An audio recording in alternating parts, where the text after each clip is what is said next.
तहत। इसमें दोस्तों स्पष्ट हो जाता है कि अगर आपके पास में 1 लाख रुपए हैं और 10 लाख आपका बजट है, तो 10 लाख के बिजनेस के लिए आपको सिर्फ 1 लाख रुपए खर्च करने की ज़रूरत पड़ती है। आइए जानते हैं दोस्तों इसमें किस तरीके से सब्सिडी का प्रावधान है और कैसे कैसे इसमें अप्लाई किया जाता है। इसमें दोस्तों 15% से लेकर 35% तक सब्सिडी भी मिलती है।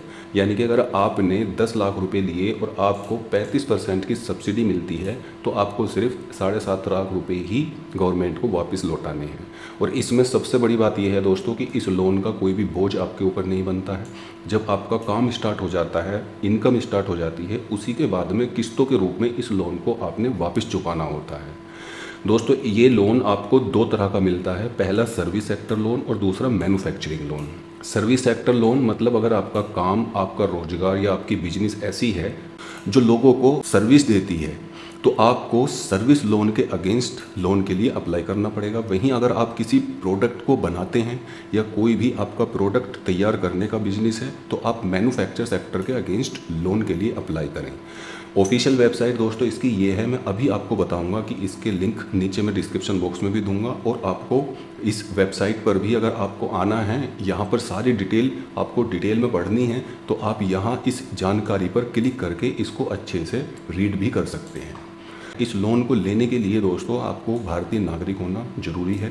PMEGP लोन जो है दोस्तों, ये 8वीं पास तक कोई भी व्यक्ति ले सकता है। यानी कि अगर आपने 8वीं पास भी कर रखी है तो भी आप इस लोन के लिए अप्लाई कर सकते हैं। इसमें किसी हायर एजुकेशन की BTech, MBBS, BA, MBA करने की कोई ज़रूरत नहीं है। 8वीं पास व्यक्ति भी और पोस्ट ग्रेजुएट व्यक्ति भी इस लोन के लिए अप्लाई कर सकता है। बिजनेस दोस्तों, नए बिजनेस के लिए ही ये लोन मिलता है, पुराने एग्जिस्टिंग बिजनेस को आगे बढ़ाने के लिए लोन प्रोवाइड नहीं किया जाता है। अगर आप PMRY या REGP का पहले से लाभ ले रहे हैं तो आप इस लोन को नहीं ले सकते। इसके अलावा दोस्तों इस लोन को लेने के लिए कोई भी ऐसी खास कंडीशन नहीं है। इस तरह की जो एक लिस्ट है जो मैं अभी यहाँ पर आप देख सकते हैं, ये दोस्तों एक इनके बिजनेस की लिस्ट है। इसमें से अगर आप कोई भी बिजनेस करते हैं, चाहे आप आइसक्रीम पार्लर का काम करते हैं, चाहे आप जैम जेली का काम करते हैं, चाहे दोस्तों आप मसाला मेकिंग का काम करते हैं, ये पूरी लिस्ट मैं नीचे डिस्क्रिप्शन बॉक्स में भी दे दूंगा। वहाँ क्लिक करके आप इस सारी लिस्ट को पढ़ सकते हैं, देख सकते हैं। इसकी कैटेगरी दोस्तों, जो बिजनेस की कैटेगरी है, वो लगभग 344 अलग अलग सेक्टर के लिए गवर्नमेंट इस लोन को प्रोवाइड कराती है। तो आप अगर इस 344 में से जो बिजनेस का भी आपको एक्सपीरियंस हो, जिस बिजनेस को आप रन कर सकते हो, उस बिजनेस के लिए आप लोन अप्लाई कर सकते हैं। तो दोस्तों और नीचे अगर मैं आपको बताऊं इस पर सब्सिडी का प्रावधान क्या है, इसमें 15% से 35% तक सब्सिडी मिलती है। और ये कैसे मिलती है दोस्तों, इस सब्सिडी को लेने का प्रावधान इस तरीके से है, अगर आप सामान्य वर्ग से हैं और आपका बिजनेस शहर में है तो आपको 15% की सब्सिडी मिलती है। वहीं दोस्तों अगर आप सामान्य वर्ग से हैं और आपका बिजनेस ग्रामीण क्षेत्र में है तो आपको 25% की सब्सिडी मिलती है। इसका मतलब है कि 10 लाख रुपये पर 2.5 लाख यानी कि 2.5 लाख रुपए की आपको सब्सिडी मिल जाती है। यानी कि 2.5 लाख रुपए आपको 10 लाख रुपए का लोन लेने के बाद में वापस ही नहीं करने हैं। वहीं दोस्तों अगर आप SC, ST हैं, पूर्व सैनिक हैं, दिव्यांग हैं या लेडीज़ हैं, पहाड़ी इलाके में रहते हैं, तो आपका बिजनेस यूनिट अगर शहर में है तो आपको 25% की सब्सिडी मिलती है। और वहीं दोस्तों इनमें से कोई भी व्यक्ति अगर इस बिजनेस को स्टार्ट करने के लिए ग्रामीण क्षेत्र में स्टार्ट करता है तो उसको 35% की सब्सिडी मिलती है। यानी कि आपको 10 लाख रुपए का अगर लोन लेते हैं तो उसमें से 7.5 लाख रुपए ही आपको वापस करने हैं। 3.5 लाख रुपए की सरकार आपको मदद करती है। अब दोस्तों इस लोन को लेने के लिए बहुत ही सिंपल से डॉक्यूमेंट्स हैं। एक फ़ोटो की ज़रूरत है, आधार कार्ड की ज़रूरत है, जाति प्रमाण पत्र की ज़रूरत है, मूल निवास प्रमाण पत्र की ज़रूरत है, शिक्षा प्रमाण पत्र, अगर आपके पास में कोई हायर एजुकेशन है उसकी ज़रूरत पड़ेगी, बिजनेस की प्रोजेक्ट रिपोर्ट, यानी कि आप जो भी काम करने जा रहे हैं उसकी रिपोर्ट दोस्तों अच्छी तरीके से तैयार करके ही आप अपने बैंक में या जो सेंटर इनके अवेलेबल हैं वहाँ पर जाकर अपने बिजनेस के बारे में बताएं।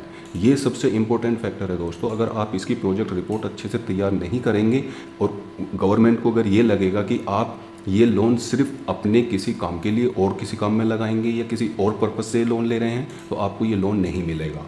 आपको बैंक को, आपको सरकार को या उन अधिकारियों को ये ज़रूर शो करना पड़ेगा कि आप इस बिज़नेस को लेकर जो आप स्टार्ट करने जा रहे हैं उसको लेकर आप बहुत उसको लेकर आप बहुत ज़्यादा एक्साइटेड हैं। अब दोस्तों बात आती है कि आपको इस लोन के लिए आवेदन कहाँ करना है और कैसे करना है। देखिए, अगर आप दोस्तों किसी शहर में रहते हैं तो आप इस लोन के लिए जो नोडल एजेंसी जिला उद्योग केंद्र होते हैं यानी कि DIC होते हैं, आपको अगर नहीं पता है तो आप किसी से पूछ सकते हैं। वहाँ पर जाकर आपको इस लोन के लिए अप्लाई करना है। और वहीं अगर दोस्तों आप ग्रामीण क्षेत्र में रहते हैं तो आपको अपने शहर में ग्रामीण खादी एवं ग्रामोद्योग बोर्ड यानी KVIC से संपर्क करना है। ये दोनों ही सेंटर, अगर आप शहर में रहते हैं तो हर शहर में ये दोनों सेंटर आपको मिलेंगे। अगर आप ग्रामीण क्षेत्र में हैं तो आपको बात करनी है जाकर खादी एवं ग्रामोद्योग बोर्ड यानी कि KVIC को। वहीं दोस्तों अगर आप शहर में हैं तो DIC से आपको कांटेक्ट करना है। अब मैं आपको बताता हूं दोस्तों, इसकी ये ऑफिशियल वेबसाइट है। यहाँ पर आने के बाद में यहाँ पहले ही कॉलम में जो आप देख सकते हैं व्यक्तिगत के लिए ऑनलाइन आवेदन पत्र, जैसे ही आप इस पर क्लिक करेंगे, क्लिक करने के तुरंत बाद ये यहाँ पर जो फॉर्म है वो खुलकर आ जाएगा। यहाँ पर बहुत ही सिंपल जानकारी है दोस्तों, जैसे आधार कार्ड नंबर, आपका नाम, स्पॉन्सर एजेंसी, किस एजेंसी में आप ये काम करना चाह रहे हैं। अगर आप ग्रामीण क्षेत्र में हैं तो आप KVIC क्लिक करें या KVIB क्लिक करें। वहीं दोस्तों अगर आप शहर में हैं तो DIC आपको क्लिक करना है, यहाँ पर सेलेक्ट करना है। उसके बाद में स्टेट के बाद में दोस्तों आपके date of birth, social category और यहाँ पर mobile number, email ID, PAN number, unit location, कहाँ पर आपकी लोकेशन है, रूरल में है या अर्बन में है, ये सारी चीज़ें आपको डालनी है। प्रॉपर आपको यहाँ पर एड्रेस डालना है। उसके बाद में टाइप ऑफ एक्टिविटी, कौन सी एक्टिविटी आप कर रहे हैं, यानी कि आप लोन जो ले रहे हैं वो मैन्युफैक्चरिंग के लिए ले रहे हैं या सर्विस के लिए ले रहे हैं या ट्रेडिंग के लिए ले रहे हैं। तो यहाँ पर ये सेलेक्ट करने के बाद में आपको सिंपल सी इन्फॉर्मेशन, यहाँ पर आपको बैंक की इन्फॉर्मेशन देनी है कि कौन से बैंक में आपको जाकर ये लोन के लिए अप्लाई करना है या किस बैंक में आपका अकाउंट है। उसके बाद में दोस्तों अल्टरनेट बैंक अगर आप कोई डालना चाहते हैं तो यहाँ पर आप डाल सकते हैं। उसके सिंपली बाद में आपको यहाँ पर क्लिक करना है और क्लिक करने के बाद में सेव एप्लीकेशन डाटा पर क्लिक करना है। जैसे ही आप सेव एप्लीकेशन डाटा पर क्लिक करेंगे तो आपको एक एप्लीकेशन नंबर, एक रजिस्ट्रेशन नंबर मिलेगा। उस रजिस्ट्रेशन नंबर को दोस्तों आपने संभाल के रखना है, क्योंकि उसी रजिस्ट्रेशन नंबर से आपको बार बार चेक करना है कि आपका लोन अप्रूव्ड हुआ है या नहीं हुआ है। और इसके साथ साथ दोस्तों ये सारी लिस्ट मैंने नीचे डिस्क्रिप्शन बॉक्स में दे दी है।